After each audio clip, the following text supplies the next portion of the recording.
7 signs you are a toxic person. We spend a lot of time and energy attempting to find toxic people in our lives, but how often do we look within during this process?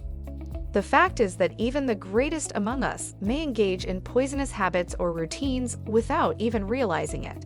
Here's how to determine if you're toxic and how to quit being toxic.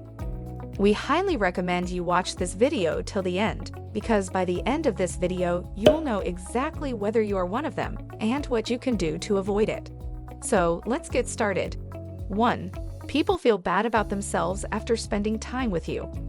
If a person has poor self-esteem after spending time with you, there's a significant possibility you've acted toxically toward them.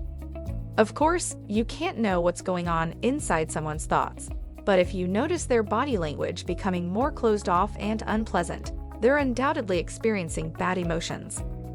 If their eyes drop and they appear embarrassed or humiliated by what you've said or done, your actions have harmed their feelings. 2. You have a sense of superiority. You are probably toxic if you feel you are the smartest person in every place you go.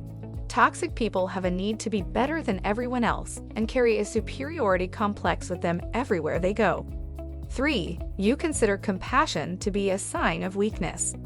When dealing with a toxic individual, no good act goes unpunished.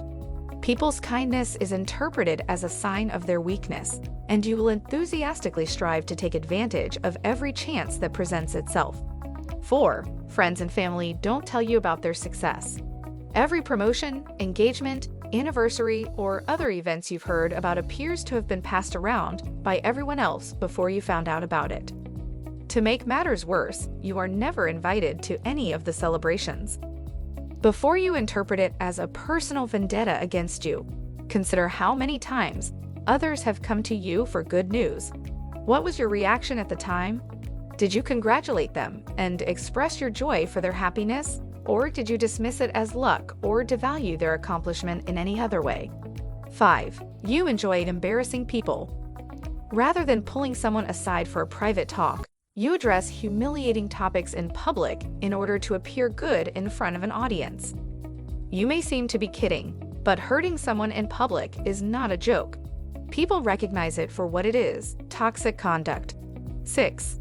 You force others to do things they don't want to do by using peer pressure. You aren't scared to use a social group's pack mentality to put pressure on one of its members to do something they would prefer not to do. You are the ringleader, initiating events and pressuring unwilling participants to go against their will. You are prepared to push others as far as they will go to persuade them to drink more than they normally would, or to take a risk that might have serious repercussions. Whether they cooperate or not, this makes the other person feel weak.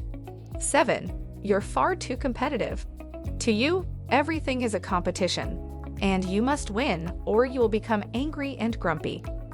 While friendly rivalry among friends may be beneficial if it is enjoyed by all, you take things to a whole other level when you make even the most insignificant event into a competition.